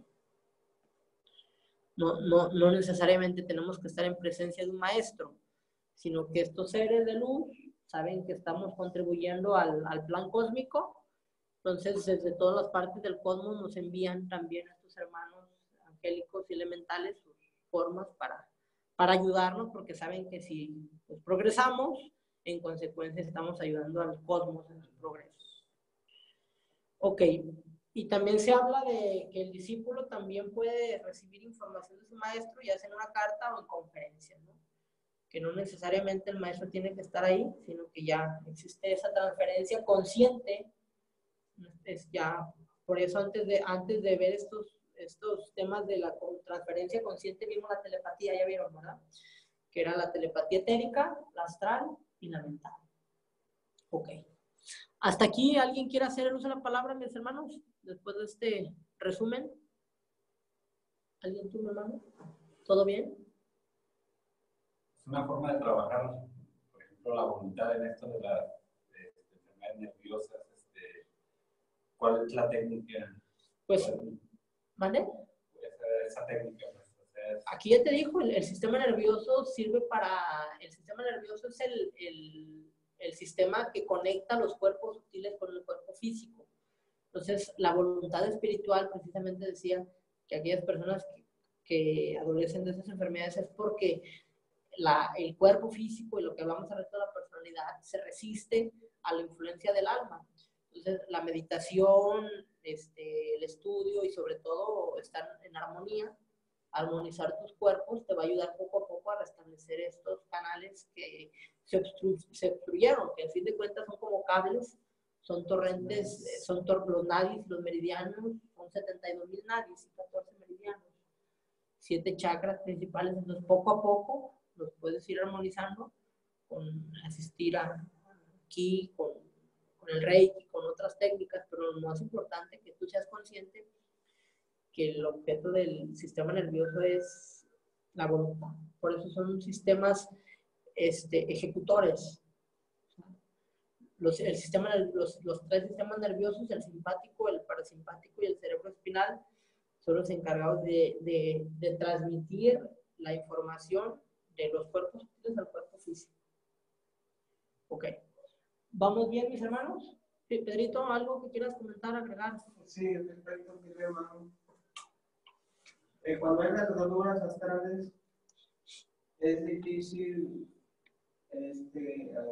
atender, curar al paciente. No es imposible, es difícil, porque primeramente hay que crear un vínculo con la persona. Y ya en 1970 se hacían prácticas con las cartas CL para practicar o empezar a sondear, a hacer el camino, el sendero de comunicación con otros seres, con la telepatía. Era una especie de empezar a sondear, empezar a fabricar o construir ese sendero. Y ya, entonces, realmente, con la persona hay que tener una empatía, crear una especie de vínculos para poder accesar a esta persona. Y cuando la persona tiene las rasgaduras astrales, irle cosiendo cada rasgadura. ¿Cómo se la cose? Con materia astral que uno lleve. Son implantes, son la voluntad de estampar ahí su esencia mental, presencia astral, para ir cosiendo esa rasgadura. Las rasgaduras se dan por muchos motivos. Cuando una persona está muy rasgada, el sistema nervioso pues está muy alterado y si la persona, si su personalidad, pues, redundando, esta es una persona extrovertida, esa es otra, que está alterada por vivencias, va a tener un problema muy fuerte. Su forma de ser, las experiencias que ha acumulado, pueden provocar rasgaduras. Las rasgaduras se dan por muchos motivos, desde hasta comer carne roja, consumir pues, estimulantes, hasta incluso medicina alopática. La rasgadura se da por muchos motivos. Por muchos motivos se da la rasgadura. Entonces, curar a una persona del sistema nervioso central y periférico trae un problema por ahí, sí es difícil, pero no es posible. Poco a poco vamos a ir descubriendo las causas, ¿no? Reales, que a fin de cuentas, pues, la enfermedad física es reflejo de la enfermedad sutil. Nos enfermamos de adentro hacia afuera, primero la mente, luego las emociones, después el cuerpo etérico y finalmente el cuerpo físico. O sea, el cuerpo físico es el reflector o es el que proyecta los estados sutiles. De ahí que la mayor parte de las enfermedades de la humanidad sean etéricas y astrales. Las verdaderas enfermedades mentales aún no existen, dicen los maestros, porque aún la humanidad no hemos desarrollado plenamente el cuerpo mental superior. O sea, es el cuerpo mental inferior y sobre todo el astral y el etérico. Son los cuerpos más dañados de la humanidad actualmente es el etérico y el astral. Todavía dice que en 2 millones estaríamos hablando de las enfermedades meramente mentales, porque aún no desarrollamos todavía nuestros cuerpos mentales como tal, ¿no? Todas esas facultades que ahorita vamos a ver. Aquí los centros mentales, o lugares, centros mentales, muchos pudieran pensar que son como chakras, no, pero aquí vamos a hablar centros, aquí nos habla de lugares. Así es. Entonces, aquí nos va a decir algo muy interesante de estos lugares, de estos centros mentales, y cómo acudir y qué características nos da ir a esos centros mentales, o esos colegios mentales, o esos centros sagrados mentales. Bueno, dice así: existen en el mundo mental ciertos centros mentales definidamente localizados lugares en espacio a los cuales son atraídos los pensamientos de la misma clase, en virtud de la similaridad de vibración. De la misma manera que los hombres que hablan un mismo lenguaje se agrupan en lugares determinados, los pensamientos sobre un tema dado gravitan hacia uno de tales centros. O sea, habla de lugares. El lugar absorbe cualquier número de ideas, coherentes o incoherentes, correctas o erróneas, de manera que el centro actúa como una especie de foco para todas las líneas de pensamiento convergentes sobre el mismo tema, las cuales a su vez están relacionadas por millones de líneas con toda clase de otros temas. El pensamiento filosófico, por ejemplo, tiene una esfera propia o independiente, con sus divisiones correspondientes a las principales ideas filosóficas. Existe toda clase de curiosas interrelaciones entre estos diversos centros, mostrando cómo los diferentes sistemas de filosofía se vinculan entre sí. Tales colecciones de ideas representan todo lo que se ha pensado sobre el tema. Cualquiera que piense profundamente, por ejemplo, sobre filosofía, se pone en contacto con este grupo de vórtices. Si ocupa su cuerpo mental, sea mientras duerme o muerto, es atraído en espacio a la parte adecuada del plano mental. Si el cuerpo físico al que está adherido impide esto, se elevará un estado de vibración simpática con uno u otro de estos vórtices y recibirá de ellos todo cuanto sea capaz de asimilar. Pero este proceso será algo menos fácil que si en realidad hubiera penetrado en él. No existe precisamente un centro mental para el drama o la comedia, pero sí una región de lo que podríamos llamar pensamiento romántico. Un vasto, aunque mal definido, grupo de formas que comprende, por otra parte, una masa de combinaciones vagas, pero brillantes, conectadas con la relación entre los sexos y, por otra parte, las emociones características de la caballería medieval y otra relacionada con masas de cuentos de hadas. Vamos a concederte la palabra, mi hermano Pedro, para que nos ayudes con las siguientes 2 hojas, por favor. La influencia de los centros mentales sobre las personas es una de las razones de que la gente piense en manadas, como ovejas, por cuanto para el hombre de mentalidad perezosa es más fácil aceptar los pensamientos ya creados por algún otro, que someterse al trabajo mental de considerar un tema y llegar a una decisión por sí mismo. El fenómeno correspondiente en el plano astral actúa de manera muy diferente. Las formas emocionales no afluyen a un solo centro mundial, sino que se refunden con otras formas de la misma clase. Existen en su vecindad, de manera que flotan casi por todas partes, enormes y muy potentes bloques de sentimiento, de modo que el hombre se pone fácilmente en contacto con ellos y es influenciado por los mismos. Ejemplos de tal influencia ocurren en casos de pánico, furia, maniática, melancolía. Tales corrientes de emociones indeseables llegan al hombre a través de su centro umbilical. De manera similar, el hombre puede ser afectado benéficamente por emociones nobles que actúan por medio del centro cardíaco. Es difícil describir la aparición de los depósitos de pensamientos mencionados. Parece como si cada pensamiento abriera consigo una senda a través de la materia del plano. Tal senda, una vez abierta, se mantiene así o puede ser reabierta y verificar sus partículas con cualquier esfuerzo nuevo.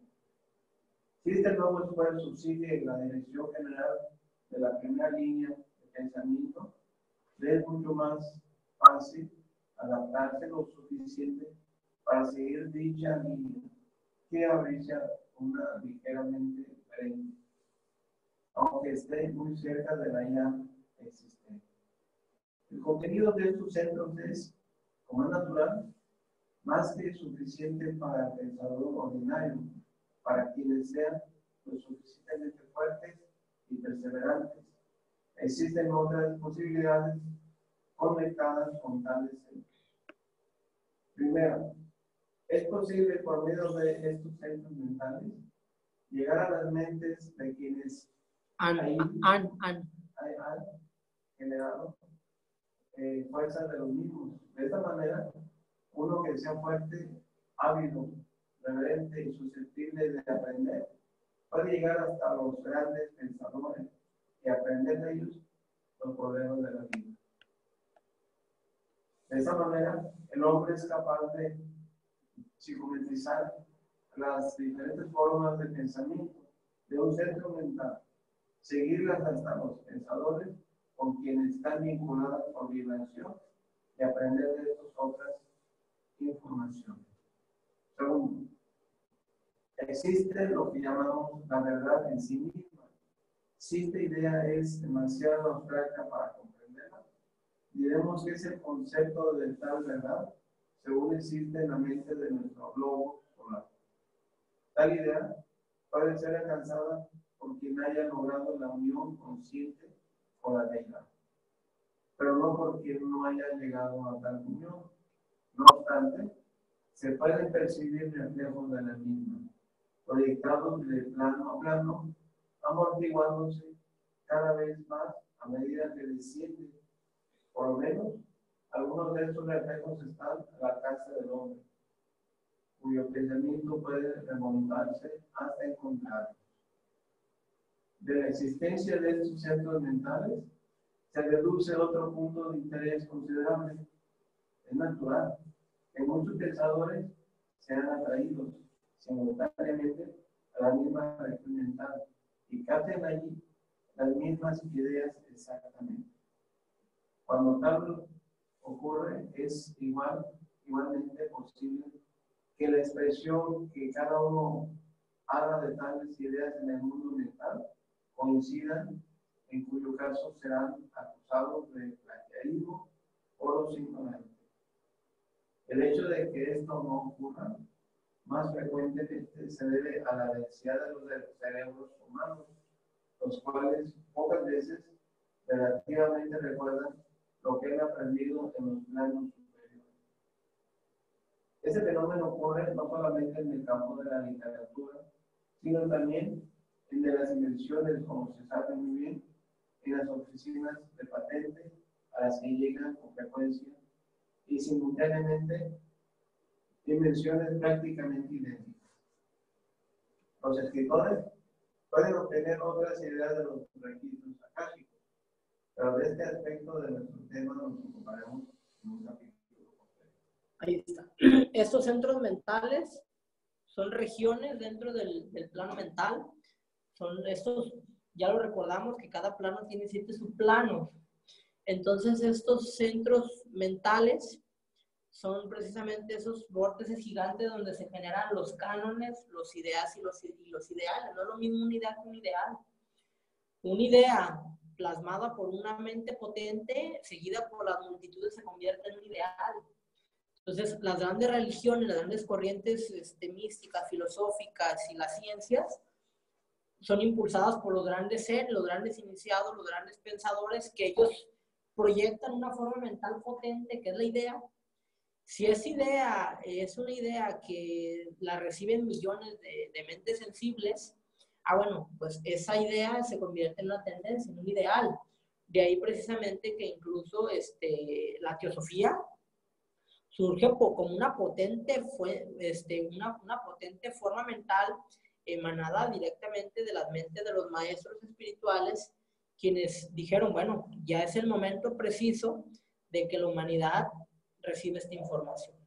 Esta información fue dada anteriormente a otras fraternidades, otras escuelas de ocultismo, y pues en ese momento se ocultó, por eso se llama el ocultismo, y el papel de la teosofía como receptores de esas formas mentales era difundir. De ahí que fueron altamente acusados de herejes, de traicioneros, de tantas cosas que fueron los fundadores acusados por las escuelas de ocultismo y las escuelas secretas de haber traicionado la secrecía y que esa información no era para el mundo aún y que, pues, en total, ¿no? Fueron tildados de lo peor, de blasfemos, y pues los ignorantes de fantasiosos tildaron a los fundadores y de unos de herejes y otros de fantasiosos, ¿no? Entonces, pero bueno, aquí nos está diciendo precisamente que todos los grandes artistas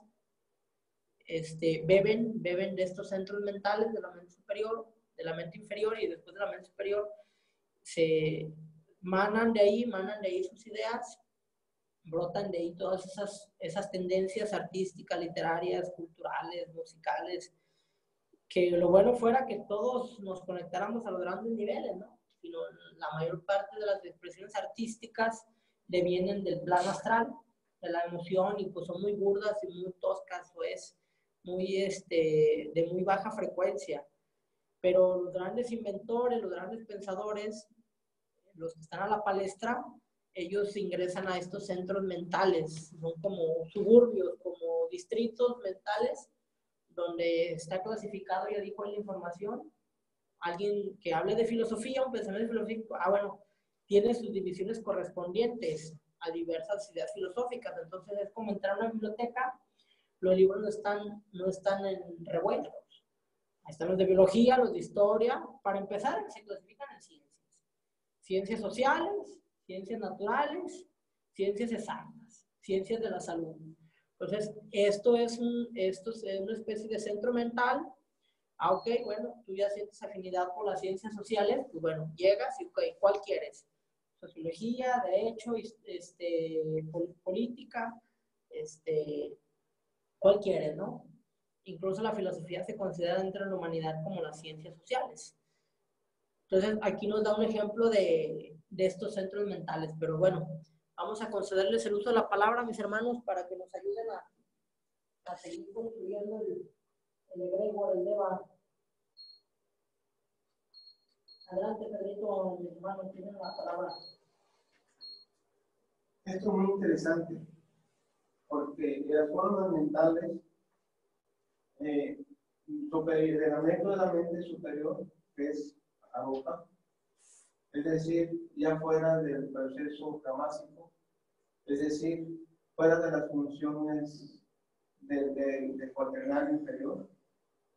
El proceso de las neuronas aferentes crean un vínculo con los neurotransmisores hacia los tres planos superiores, es donde se capta todo el arsenal de la mente superior y se tiene toda esa información sobre las artes, sobre la medicina, sobre las invenciones, sobre la música, todo lo más excelso que está ahí, que está a disposición de quien logre tomarlo, y de ahí beben de ese arsenal para poderlo transmitir al mundo como algo muy superior, algo muy novedoso, y que no es otra cosa que son los depósitos de la mente superior. Pero ese es un proceso físico y un proceso que a voluntad se desarrolla mediante ese vínculo esas neuronas aferentes, que son las que llevan toda la información a todo el cuerpo. Ellas cesan de utilizar el cuádriceps cuaternario, los 4 chakras inferiores, y se dedican a neurotransmitir procesos y acciones de la tríada superior. Entonces, por eso se dice que esos pensamientos son de los más elevados. Yo lo que puedo apuntar, ahora sí que lo que nos hace la invitación aquí el autor es como realmente dominar la mente, ¿no? O sea, porque de hecho en el Bhagavad Gita dice que la mente es como el aire, o sea, que es tan difícil de domar como el aire, no la puedes sujetar. Pero dice que si perseveramos podemos llegar a sujetar la mente, ¿no? Entonces, tenemos que seleccionar muy bien lo que estudiamos, lo que vemos, porque estamos ahora sí que en un océano de energía, ¿no? Un océano de vibraciones, estamos todo el día bombardeados de información, de estas formas mentales que gravitan alrededor de nosotros. Entonces es nuestra responsabilidad realmente seleccionar las mejores corrientes, los mejores centros mentales para poder nutrirnos de ellos, ¿no? O sea, consumir esas ideas de los demás, pero también al mismo tiempo obtener esas formas mentales propias, ¿no? Entonces, para no tanto ser como, si decías aquí, ¿no? Consumidores de ideas de los demás. Decía Torcom Saridarian que somos consumidores de ideas ajenas, que tenemos que aprender a hacer nuestras propias formas mentales. Entonces, bueno, así que lo que nos invita aquí precisamente es ser conscientes de los pensamientos que tenemos y ver si realmente vienen de nosotros o son ajenos, ¿no? Porque muchas veces nos dejamos arrastrar por esa tormenta de pensamientos a los que vamos, ¿no? Uno va al centro y ve un montón de gente y no, pues imagínate un televidente que vería un montón de monstruos ahí flotando, ¿no? Que son las ideas y los pensamientos de los demás.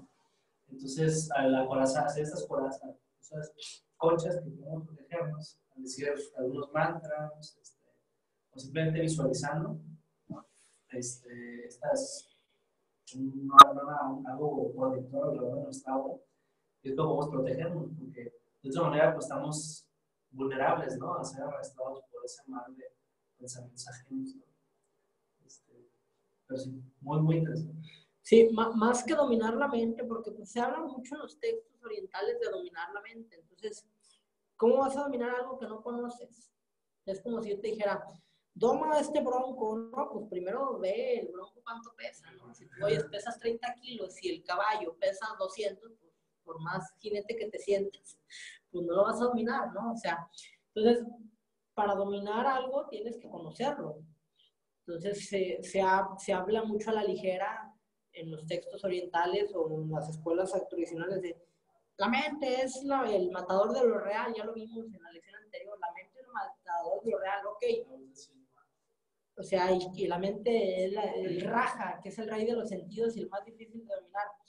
¿Cómo lo vas a dominar? Pues primero conócelo, que es lo que estamos haciendo con este curso, comprender que no nada más es la mente, ¿no? O sea, todos los fenómenos que giran en torno al plano mental y al cuerpo mental, que son dos cosas diferentes. Una cosa es el plano mental y otra cosa es el cuerpo mental. O sea, vamos poniéndonos de acuerdo. Y entre esa relación entre el plano mental y el cuerpo mental hay pensamiento. Hay formas de pensamientos, hay ondas de pensamiento. ¿Ya lo vimos? No, yo lo aprendí.